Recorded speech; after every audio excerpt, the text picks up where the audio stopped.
Hi hello ನಮಸ್ತೆ pharmacist daily routine at week days day 21.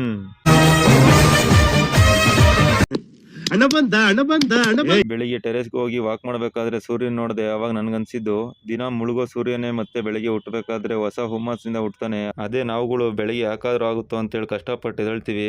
ನನಗೆ ಎಷ್ಟು ಚೀಪ್ ಅನಿಸ್ಬಿಡ್ತು ಅಂದ್ರೆ ನಿಮ್ಮ ಆಮೇಲೆ ಮತ್ತೆ ನಾನು ವಾಕ್ ಮಾಡ್ಕೊಂಡು ಕೆಳಗೆ ಬಂದು ಸ್ನಾನ ಮಾಡ್ಕೊಂಡು ಈ ತರ ರೆಡಿ ಆಗ್ಬಿಟ್ಟು ಕೆಲ್ಸಕ್ಕೆ ಹೋಗೋಣ ಅಂತ ಹೊರಟೆ. ಕೆಳಗೆ ಹೋಗಿ ಗಾಡಿ ಎತ್ಕೊಂಡು ಹೋಗ್ತೀನಿ. ನಾಯಿಗಳು ವೆಲ್ಕಮ್ ಮಾಡ್ತಿದ್ದಾವೆ.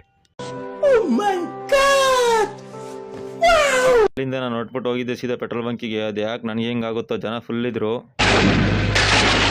ಫೈನಲಿ ನಾನು ಪೆಟ್ರೋಲ್ ಹಾಕ್ಸ್ಕೊಂಡ್ಬಿಟ್ಟು ಮತ್ತೆ ಅಲ್ಲಿಂದ ನಾನು ಸೀದಾ ಬಂದಿದ್ದೆ ಹಾಸ್ಪಿಟಲ್ ಒಳಗೆ ಹೋಗಿ ಪಂಚ್ ಮಾಡ್ಕೊಂಡು ಒಳಗೆ ಹೋಗ್ತೀನಿ IP ಫಾರ್ಮಸಿಗೆ. ಇವತ್ತು ಹಬ್ಬ ಅಂತೇಳಿ ಇವ್ರು ಫುಲ್ ರೆಡಿ ಆಗಿ ಬಂದ್ಬಿಟ್ಟಿದ್ರು. ಹೇಳಿದಕ್ಕೆ ನನಗೆ ಹೊಡೆದ್ಬಿಡ್ತೀನಿ ಅಂತಿದ್ರು.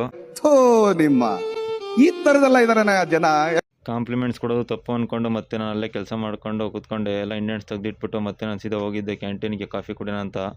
ಅವ್ರು ಕಾಫಿ ತಗೊಂಡು ಕೊಟ್ಟರು. ಅದನ್ನು ಕುಡ್ಕೊಂಡು ಮತ್ತೆ ನಾನು OP ಫಾರ್ಮಸಿಗೆ ಬಂದೆ ಕೆಲಸ ಮಾಡೋಣ ಅಂತ. ಅದು ಯಾವುದೋ ಒಂದೇ ಕಸ್ಟಮರ್ಗೆ 20 ನಿಮಿಷ ತಗೊಂಡೆ ಕೊಡೋದಕ್ಕೆ. ಅವ್ರು ಅಷ್ಟು ಇರಿಟೇಟ್ ಮಾಡ್ತಾ ಇದ್ರು. ಮತ್ತೆ ಅಲ್ಲಿಂದ ನಾನು ಕೆಲಸ ಮಾಡೋಣ ಅಂತ ಕೂತ್ಕೊಂಡು ಆರ್ಡರ್ ನೋಡ್ತಾ ಇದ್ದೆ ಆನ್ಲೈನ್ ಆರ್ಡರ್ಸ್ ಯಾವುದು ಬಂದಿರಲಿಲ್ಲ ಅಂತ ಹೇಳ್ಬಿಟ್ಟು ಮತ್ತೆ ಊಟ ಟೈಮ್ ಆಗಿತ್ತು ಅಂತ ಊಟ ಮಾಡೋಕೆ ಹೋದೆ. ಮೇಲೆ ಅಂಕಲ್ ಹತ್ರ ಸಾಂಬಾರು ತರಿಸ್ಕೊಂಡಿದ್ದೆ. ಅದನ್ನೇ ನಾನು ಮಾಡಿದ ರೈಸ್ಗೆ ಹಾಕೊಂಡು ಊಟ ಮಾಡ್ಕೊಂಡು ಮತ್ತೆ IP ಫಾರ್ಮಸಿಗೆ ಹೋಗಿ ಕೆಲಸ ಮಾಡೋಕೆ ಕೂತ್ಕೊಂಡಿದ್ದೆ.